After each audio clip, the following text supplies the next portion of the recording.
Inside Red Onion State Prison. Imagine a prison built not to rehabilitate, but to isolate. A fortress carved into the remote mountains of Virginia, where silence is broken only by the sound of steel doors slamming shut and guards' boots echoing in long, fluorescent-lit corridors. This is Red Onion State Prison, one of America's most notorious Supermax facilities. For decades, human rights groups have called it a place of permanent lockdown, where inmates spend 23 hours a day inside small concrete cells. Amnesty International, 1999, ACLU of Virginia, 2012. Supporters argue it keeps the most violent offenders under control. Critics say it's psychological torture.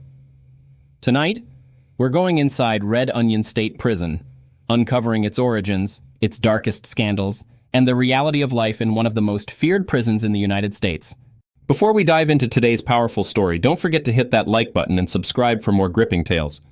Your support helps us keep sharing these stories, and we wouldn't want you to miss any of the action. Now, let's get started. The birth of Red Onion. Red Onion State Prison opened in 1998 in the coal fields of Wise County, Virginia. At the time, Virginia was following the national tough-on-crime wave.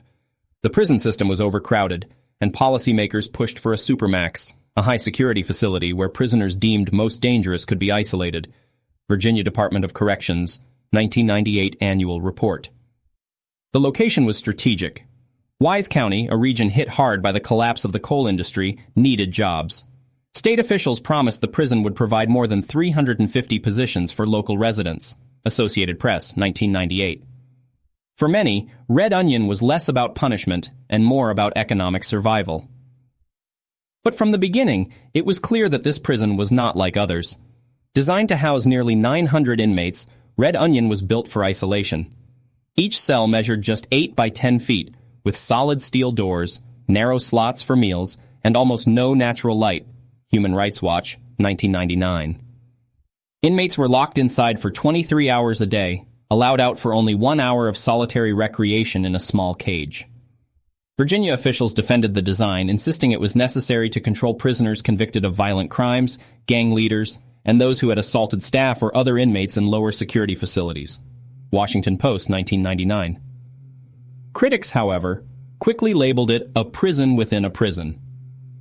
By the late 1990s, national attention was already turning toward the dangers of long-term solitary confinement. Medical experts warned of psychological breakdowns, hallucinations, and suicide risks. American Journal of Psychiatry, 1997. Red Onion was about to become the center of that debate. Life in permanent lockdown. Inside Red Onion, the daily routine is defined by one word: control. Inmates spend an average of 23 hours a day inside their cells. Those cells measure 8 by 10 feet, concrete walls, a narrow bed, a steel sink, and a toilet fixed to the floor. Virginia Department of Corrections, 2012 report.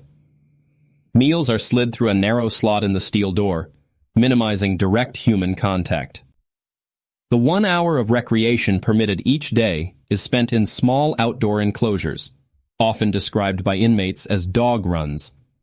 These are individual chain-link pens where prisoners can pace, stretch, or do push-ups, but rarely interact with anyone else. Human Rights Watch, 1999. The silence is broken only by the mechanical sounds of prison life: doors slamming, intercom crackles, and guards' boots echoing in narrow corridors. For prisoners, human contact is rare. For many, years pass without touching another person's hand. Medical professionals have long warned that this kind of long-term isolation causes severe psychological effects. Studies cited by the American Psychiatric Association, 2012, reported symptoms ranging from insomnia, paranoia, and depression to hallucinations and suicidal thoughts. At Red Onion, those warnings became reality. Former inmates interviewed by organizations such as the ACLU of Virginia, 2012, described feeling like they were buried alive. One prisoner wrote in a grievance that he hadn't shaken another person's hand in over 6 years. Another told researchers he spoke to the walls because they were his only company.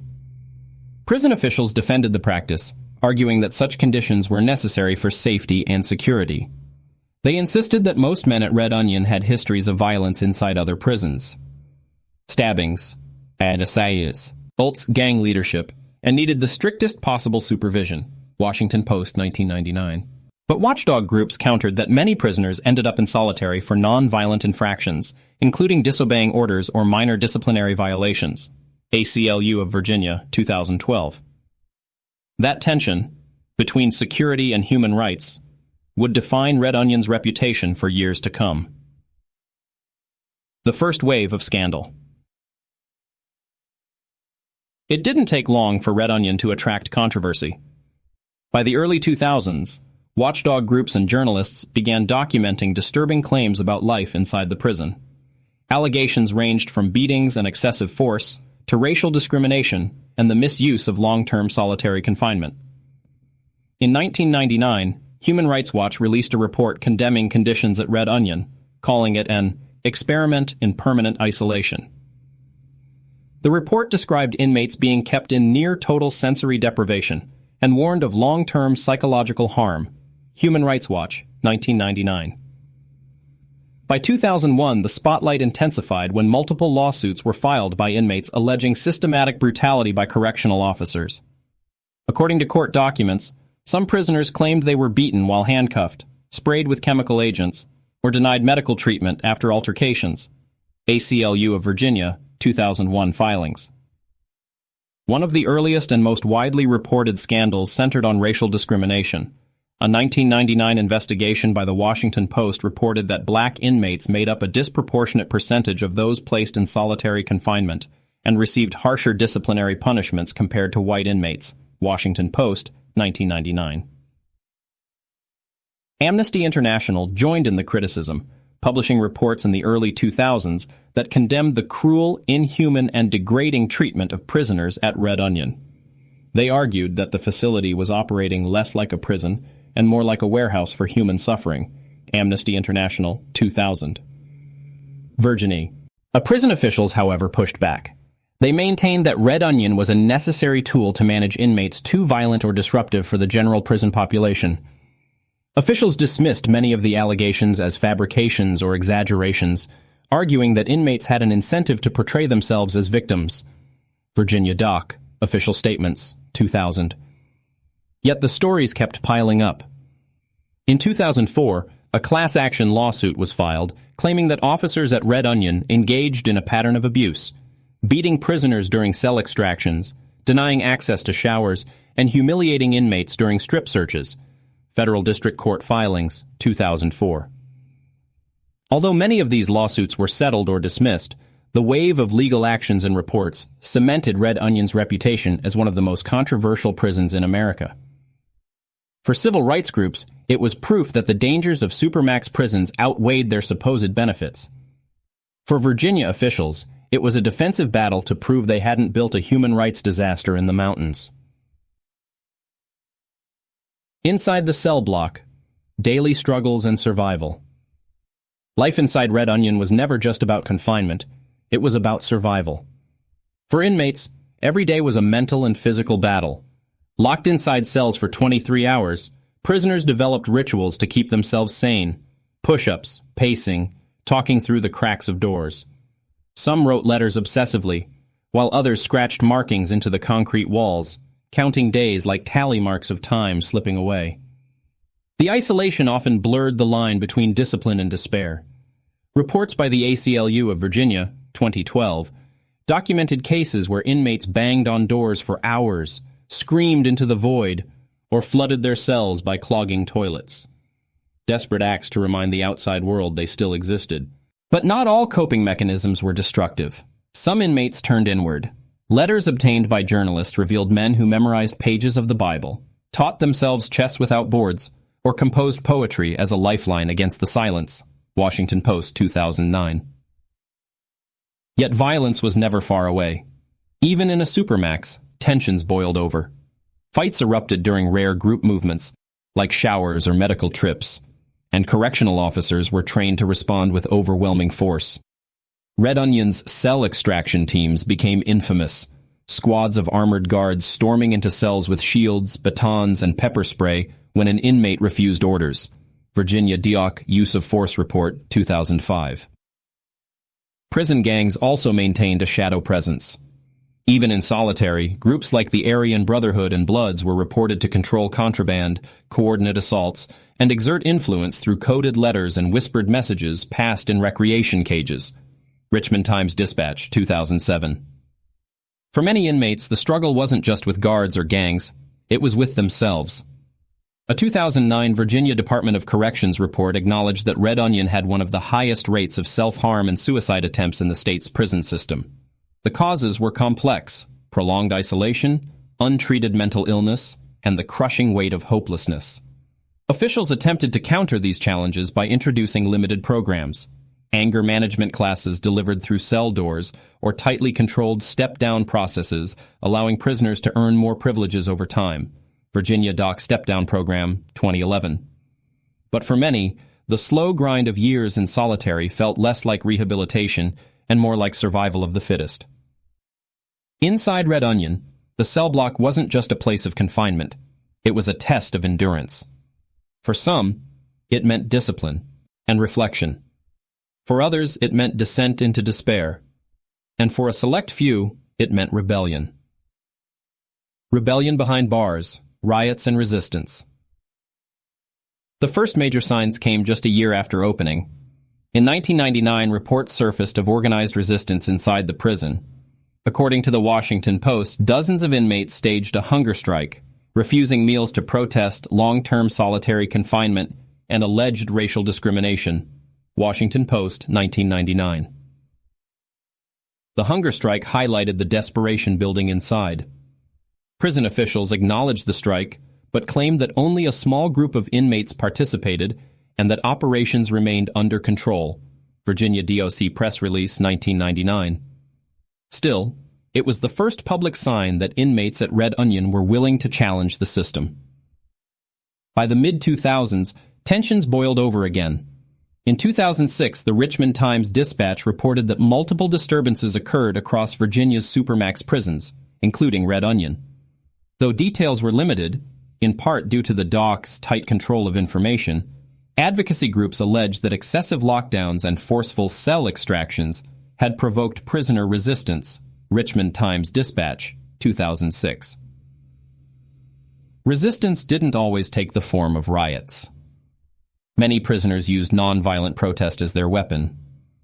Letters smuggled out of Red Onion describe coordinated refusals to participate in the step-down program, with inmates deliberately rejecting privileges because they saw the process as degrading and manipulative. ACLU of Virginia, 2012. But the most dangerous form of rebellion came from prison gangs. Despite the isolation, gangs used coded messages and brief moments of contact to organize targeted assaults. Officers have reported sudden, coordinated attacks on staff or rival inmates during controlled movements, incidents that were rare but explosive when timis. Occurred, Virginia DOC Use of Force Data, 2005-2010. Every act of resistance was met with overwhelming force. Riot control teams in full armor, chemical sprays filling the air, and disciplinary sanctions that often meant years more in solitary confinement. Officials insisted this was necessary to keep order. Critics countered that the cycle of rebellion and crackdown only deepened the hostility inside Red Onion's walls. These rebellions, large and small, weren't just about food, isolation, or gangs. They were about identity. For men stripped of nearly all agency, resistance, in any form, was a way to reclaim power, even briefly. The step-down experiment. By the early 2010s, pressure on Virginia's prison system had reached a breaking point. Civil rights lawsuits, damning reports, and growing national debate over solitary confinement forced officials to respond. The Virginia Department of Corrections introduced a new program at Red Onion called the Step-Down Program in 2011. Virginia DEC, 2011. The idea was simple. Instead of keeping inmates in indefinite isolation, prisoners could gradually step down through levels of privilege, moving from solitary confinement to limited group interaction, and eventually, if successful, to the general population. At first, the program was hailed as a model. A 2012 DOC statement claimed that the initiative would reduce violence while encouraging rehabilitation. Officials insisted it was not about being lenient, but about rewarding good behavior with opportunities to earn back freedom. Virginia Doc 2012 press release. But inside the cells, many inmates described a different reality. The ACLU of Virginia 2012 reported that prisoners saw the program as coercive, forcing them to admit guilt or participate in classes that felt meaningless. Some claimed that even after years of compliance, they remained stuck in isolation, with no clear way out. Others argued the system was arbitrary. Prisoners accused staff of using minor disciplinary write-ups, like refusing to eat or speaking out of turn, as justification to reset progress, sending them back to the beginning of the step-down ladder, Associated Press 2013. Despite these criticisms, the Virginia doc pointed to statistics suggesting progress. Officials claimed that by 2015, the number of prisoners held in long-term solitary had dropped significantly, and that incidents of violence had decreased, Virginia DOC Annual Report 2015. But independent observers painted a more mixed picture. A 2015 report by the Vera Institute of Justice noted that while the step-down program was a step forward, it still relied heavily on extreme isolation and left many inmates trapped for years. For some men, the step-down program was a path to daylight. For others, it felt like another cage within a cage. The question remained, was this reform or simply rebranding? Broken minds, the psychological toll of solitary. At Red Onion, the walls don't just confine the body, they consume the mind.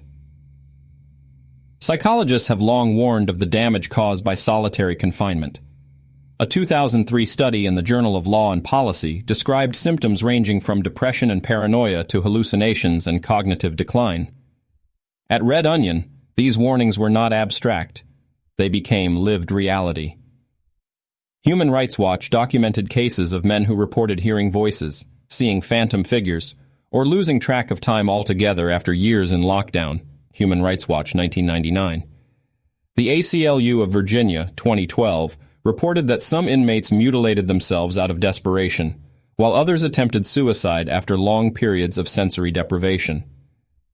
In 2009, the Washington Post interviewed prisoners at Red Onion who described the psychological toll in chilling detail.